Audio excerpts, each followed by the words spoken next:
What's going on, everyone? Welcome back to the show. So now that we know that the Social Security increase, so the COLA increase is 3.2%, there are a lot of people that are very, very upset with this number. And so what I want to do is I want to take some of the information that we have when it comes to inflation. I also want to look at the history of COLA and where we are when it comes to is a 3.2%. Is that a good COLA? Is that actually a low COLA? So I want to talk about that as well. And then I'm going to give my opinion on what I think needs to happen when it comes to Social Security reform. So that's what we're going to talk about in this video. But first off, you guys can do me a favor. Please like the video, subscribe to the channel, hit that little bell notification, and then click all. By clicking all, you'll get notified anytime we post a video. We do daily videos here, so by clicking the bell notification and clicking all, you should be getting updated every day. And just a reminder, thank you for your support. I really appreciate it. And if you'd like to follow me on Twitter and Threads, you can at the TEC Show Live. Okay, so the first thing I want to take a look at is I want to take a look at the history of COLA. So I want to dive into this because when we start talking about the COLA and being low, we have to look at the history of COLA really to get an idea of where we've seen it before and where it is, compared to where it is now. So just looking at the overall history, obviously we see back here, we saw COLA at over 14%. And so that was really, really high, right? But that was in a really tough time. And we also saw the 8.7% here, and then we saw the 5.9% here. And so we know inflation was really high at those times as well. And just looking at the history, we've had some time where COLA has been pretty high. And I'll show you another illustration that really shows you how high COLA has been in the past since the 1970s. So let's go ahead and take a look at some of the low areas. So in 2010, 2011, there was no COLA at all. So it was zero. And right here, no COLA, it was zero. And so we've had some times where there's been no COLA at all. And then we have some low COLAs that were below, you see here, below 2%. And so when we're looking at 3.2%, we're looking at a situation where that's, I won't say it's average, but it's close to average when it comes to COLA, if you factor in everything that we're looking at on this chart, okay, because it's pretty much leveled off at this point. And let me erase this so we can get a little better picture of this. But we saw high inflation during this time, but since then, it's pretty much leveled out. And this is kind of what inflation's looking like. Okay, and that, I mean, we're still looking at peaks. I mean, if you really want to dive in deep, you would have to drop the line down to about here, and that touches a lot of the different areas there. So 3.2%, although it's not a lot, it's still, when you're looking at everything on this in this illustration, it's still showing you that it's about average. It's about average what we're looking at. Now let's take a look at this chart, and this will really give us an idea of the history of COLA. Okay, so 1975, we were looking at 8% COLA, 1976, 6.4% COLA. And these are the highest COLAs that we've seen over the years. 1977, 5.9%, 1978, 6.5%, 1979, 9.9%, and then 1980, that's when we saw a 14.3%. Big, huge inflation at that time. And then 1981, we saw 11.2%, and then 1982, 7.4%, and then we go all the way to 2022. And then we saw the 5.9%, and then in 2023 we saw the 8.7%. And then looking at some of the smallest COLAs, and we talked about this: 2010, 2011, there was no COLA at all. 2016, no COLA, and then 0.3% in 2017. 2020, it was 1.6%. 2021 was 1.3%. So you see, we've seen some really low COLAs. 2014, 1.5%. 2003, 1.4%. 1999, 1.3%. 1987, 1.3%. And so looking at that, hopefully you guys can get a better idea of what we've seen over the years when it comes to COLA. Now I want to take a look at why people are struggling right now and why people are looking at this 3.2% COLA and they're saying it's not enough. So let's take a look at that. Okay, so what we're looking at here, this is the inflation breakdown for September 2023. Okay, and this is CNBC. All the illustrations that I'm showing you is coming from CNBC. So just looking at this, the first thing that we need to focus on, we just saw a 3.2% increase for COLA. Right now, when it comes to inflation, all items, 3.7%. And so if that were to stay the same, which we are hoping it doesn't stay the same, we're hoping that it continues to drop because we had it drop below 3%, but now we're seeing it creep back up. And so we need this to drop by January, because if it doesn't, if it stays around 3.7% or goes up to 4%, then your purchasing power, this 3.2% COLA increase is not going to be enough. Okay. Now it's not enough in certain categories. We're looking at overall right now, but overall 3.7, just in the overall category, if inflation doesn't go down, then that cost of living adjustment is not going to help very many people. Okay, so looking at food. Food is something that's a necessity. We talked about this, food, shelter. These are necessities. We need these things in order to live. And so we have to go and buy food. So the food overall, 3.7%. Food away from home, 6%. Okay, and now this is food away from home. That's something that you don't have to go out and eat. You choose to go out and eat. So that's something that you can avoid. But food at home is something that you can't avoid. And so food at home right now is at 2.4%, which is good. It's good that it's dropping and it continues to drop. And we've watched it. I mean, it was in 8%. Every month I go over this stuff with you guys. And so I've seen it steadily drop. And that's good that food at home is at 2.4% now. And we're hoping that it continues to drop. Now, just because overall food at home is at 2.4% doesn't mean that when you go to the grocery store, everything is cheaper, because some things are more expensive. There could be supply chain issues. There could be a lot of different factors that play a role in why the thing that you're trying to buy is more expensive than, it's over that 2.4%. It beats that overall average for food at home. So let's move back up to the top. And so it says food from vending machines. Okay, vending machines, 16%. That's not a necessity. That's not something that you have to buy. And food and vending machines, we already know they're inflated.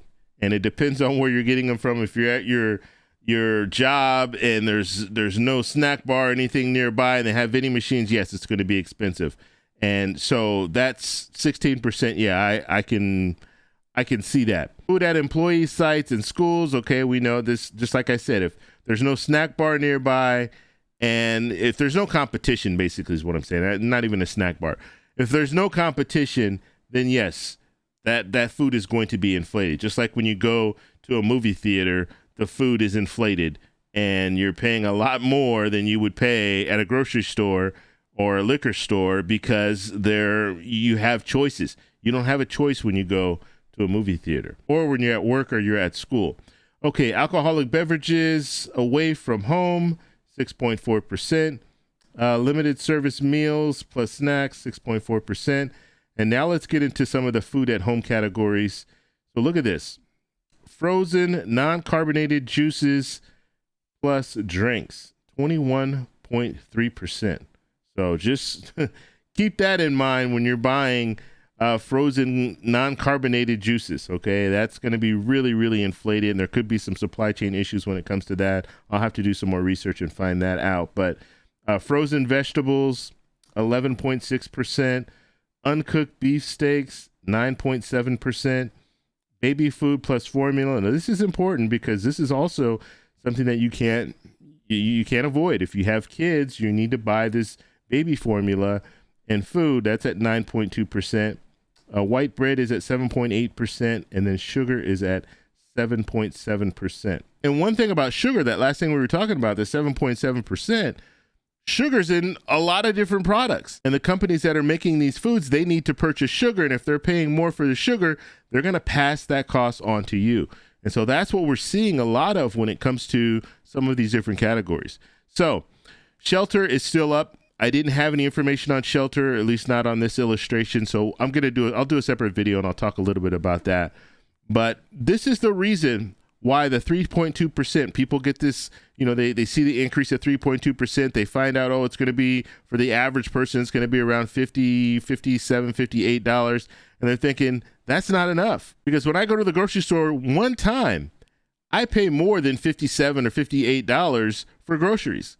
And so how is this really going to have an impact and really help people? And so let's talk a little bit about what needs to happen when it comes to Social Security reform. And right now, things are chaotic in Congress, and you guys see that, right? You know that things are chaotic. You know that the House can't get their act together. The House can't even choose a speaker. I mean, it's really, really bad. And if they don't choose a speaker, or if they continue to delay this, they're not able to do the people's business. They're not able to help the American people because you don't have a speaker.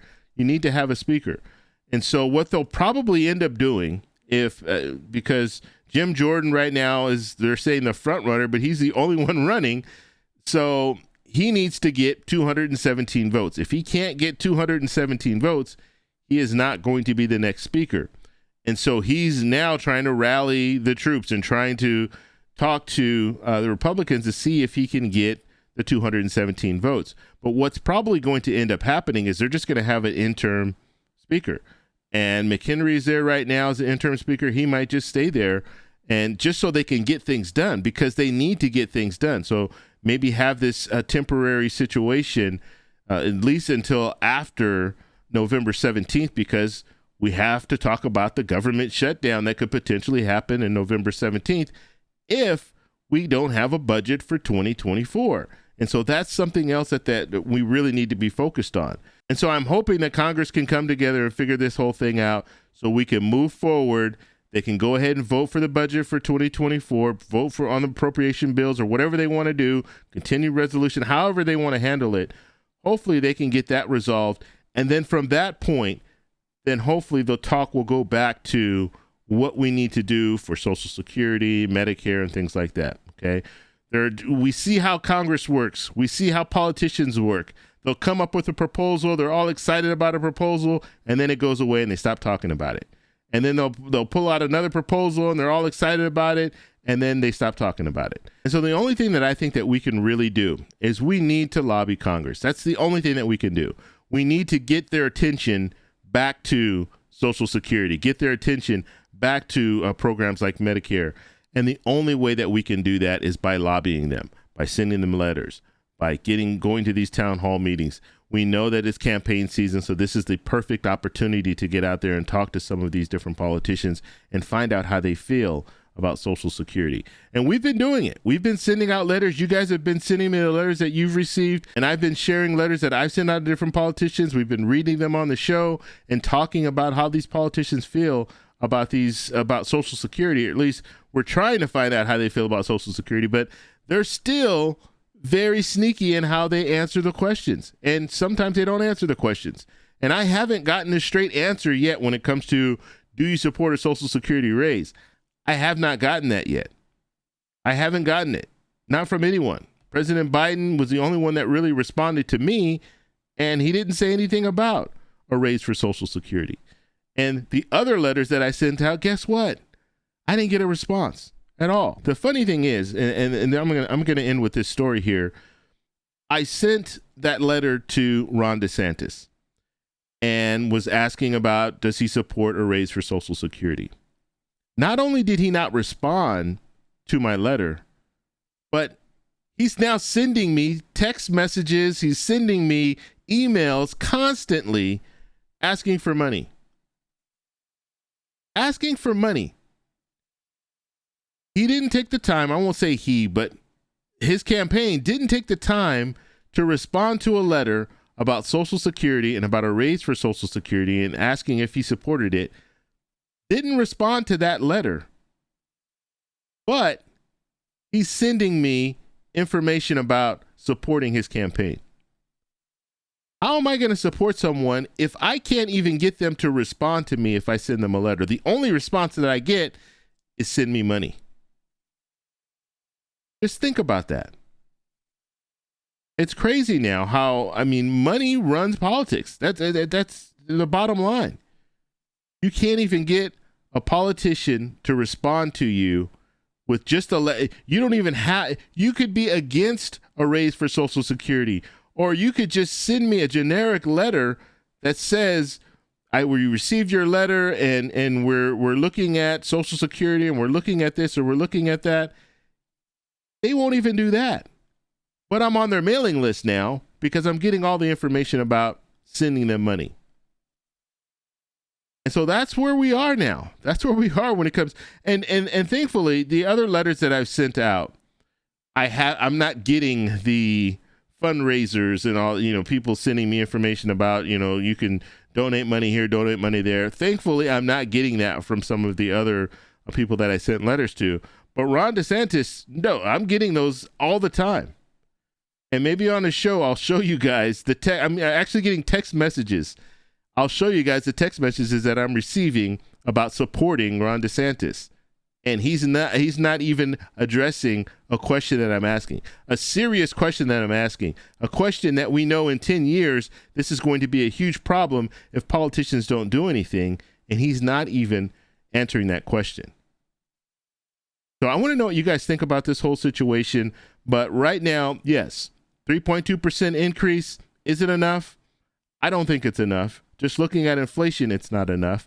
And things need to change when it comes to reforming Social Security, and politicians need to get back on board and start talking about some type of reform for Social Security. So let me know what you guys think down below. If you like this video, please give me a thumbs up.